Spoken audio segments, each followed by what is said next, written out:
Salomo, anak Daud, menjadi kuat dalam kedudukannya sebagai raja. Tuhan, Allahnya, menyertai dia dan menjadikan kekuasaannya luar biasa besarnya kepada para hakim dan kepada semua pemimpin di seluruh Israel, yakni para kepala puak. Tetapi Daud telah mengangkut tabut Allah dari Kiriat-Yearim ke tempat yang disiapkannya bagi tabut itu, sebab ia telah memasang kemah untuk tabut itu di Yerusalem. Namun mezbah tembaga yang dibuat Bezaliel bin Uri bin Hur masih ada di sana, di depan kemah suci Tuhan.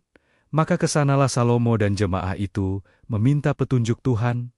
Salomo mempersembahkan korban di sana, di hadapan Tuhan, di atas mezbah tembaga yang di depan kemah pertemuan itu. Ia mempersembahkan 1000 korban bakaran di atasnya. Pada malam itu juga, Allah menampakkan diri kepada Salomo dan berfirman kepadanya, "Mintalah apa yang hendak kuberikan kepadamu." Berkatalah Salomo kepada Allah, "Engkaulah yang telah menunjukkan kasih setiamu yang besar kepada Daud, ayahku, dan telah mengangkat aku menjadi raja menggantikan dia. Berilah sekarang kepadaku hikmat dan pengertian, supaya aku dapat keluar dan masuk sebagai pemimpin bangsa ini.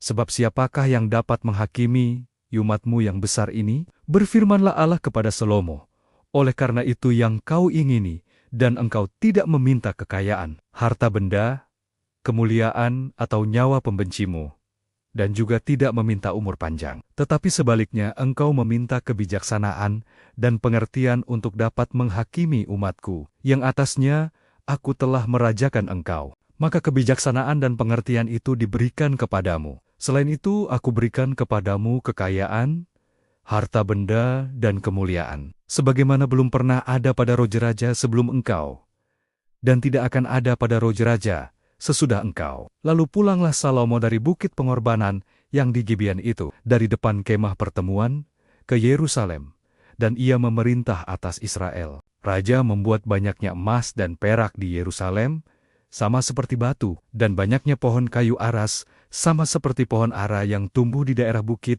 Kuda untuk Salomo didatangkan dari Misraim dan dari Kewe. Saudagar-saudagar raja membelinya dari Kewe dengan harga pasar. Sebuah kereta yang didatangkan dari Misraim berharga sampai 600 sikal perak, dan seekor kuda sampai 150 sikal. Dan begitu juga melalui mereka dikeluarkan semuanya itu kepada semua raja orang Het dan kepada raja-raja Aram. Salomo memerintahkan untuk mendirikan suatu rumah bagi nama Tuhan dan suatu istana kerajaan bagi dirinya sendiri. Dan Salomo mengerahkan 70.000 kuli, 80.000 tukang pahat di pegunungan, dan 3.600 mandur untuk mengawasi mereka itu. Lalu Salomo mengutus orang kepada Huram, raja negeri Tirus, dengan pesan, "Perbuatlah terhadap aku seperti yang kau perbuat terhadap ayahku Daud, ketika engkau mengirim kayu aras kepadanya, sehingga ia dapat mendirikan baginya suatu istana untuk tinggal di situ.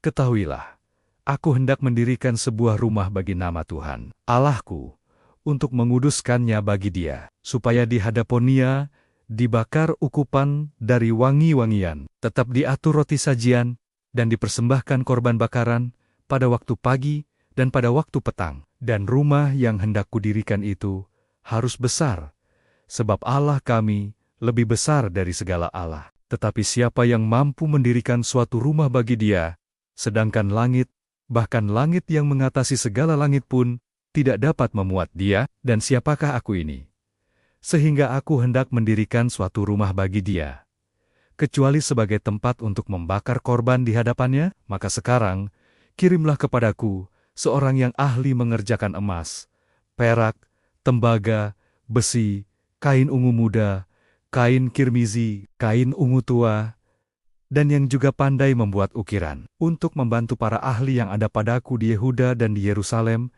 yang telah ditunjuk ayahku Daud. Kirim juga kepadaku kayu aras, sanobar dan cendana dari gunung Libanon, sebab aku tahu bahwa hamba-hambamu pandai menebang pohon dari Libanon. Dalam pada itu hamba-hambaku akan membantu hamba-hambamu untuk menyediakan bagiku sejumlah besar kayu, sebab rumah yang hendak kudirikan itu harus besar dan mentakjubkan. Dan Huram, raja negeri Tirus, mengirim surat balasan kepada Salomo yang berbunyi, "Karena Tuhan mengasihi umat-Nya, Ia telah mengangkat engkau menjadi raja atas mereka." Lalu Huram melanjutkan, "Terpujilah Tuhan, Allah orang Israel, yang menjadikan langit dan bumi, karena Ia telah memberikan kepada Raja Daud seorang anak yang bijaksana, penuh akal budi dan pengertian, yang akan mendirikan suatu rumah bagi Tuhan dan suatu istana kerajaan bagi dirinya sendiri. Maka sekarang aku mengirim seorang ahli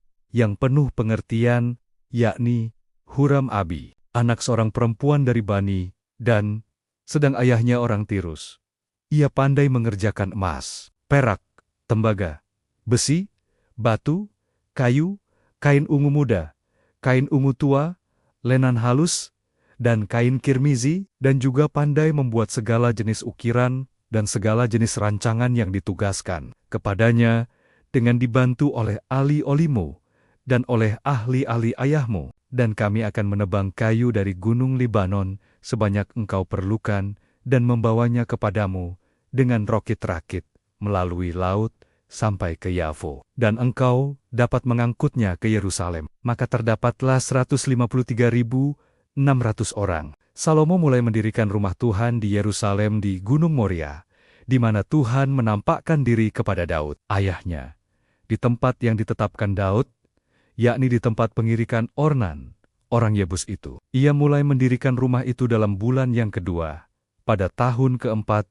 pemerintahannya. Inilah ukuran dasar yang dipakai Salomo untuk mendirikan rumah Allah. Panjangnya 60 hasta, menurut ukuran hasta yang lama, dan lebarnya 20 hasta. Balai di sebelah depan ruang besar rumah itu, panjangnya 20 hasta, menurut lebar rumah itu, dan tingginya 120 hasta.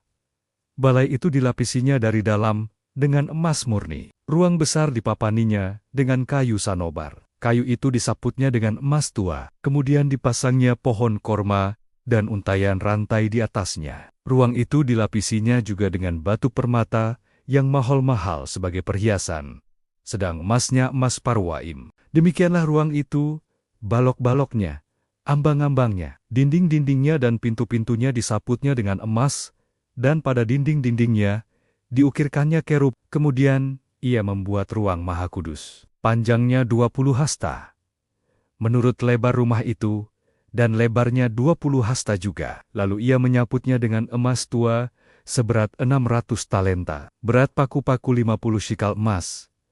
Juga kamar-kamar atas disaputnya dengan emas. Ia membuat 2 kerub berupa pahatan di ruang Maha Kudus, dan melapisinya dengan emas. Sayap kerub-kerub itu seluruhnya 20 hasta panjangnya. Sayap yang sebelah kerub yang 1,5 hasta panjangnya, dan menyentuh dinding ruang. Sedang sayapnya yang sebelah lagi juga 5 hasta panjangnya, dan menyentuh sayap kerub yang lain. Begitu pula sayap kerub yang lain itu 5 hasta panjangnya, dan menyentuh dinding ruang. Sedang sayapnya yang sebelah lagi juga 5 hasta panjangnya, dan bersentuhan dengan sayap kerub yang pertama. Jadi sayap kedua kerub itu membentang sepanjang 20 hasta, sedang kedua kerub itu berdiri di atas kakinya dan menghadap ruang besar. Kemudian ia membuat tabirnya dari kain ungu tua, kain ungu muda, kain kirmizi dan lenan halus, dan menggambarkan kerubim padanya. Di depan rumah itu dibuatnya 2 tiang, yang tingginya 35 hasta, dengan ganja di kepalanya masing-masing, setinggi 5 hasta. Lalu dibuatnya untayan rantai yang dipasangnya sebagai kalung di atas kepala tiang-tiang itu, dan dibuatnya 100 buah delima yang dipasangnya pada untayan rantai itu. Tiang-tiang itu didirikannya di depan bait suci, yang satu di sebelah kanan dan yang lain di sebelah kiri. Tiang kanan dinamainya Yahin, dan tiang kiri Boas.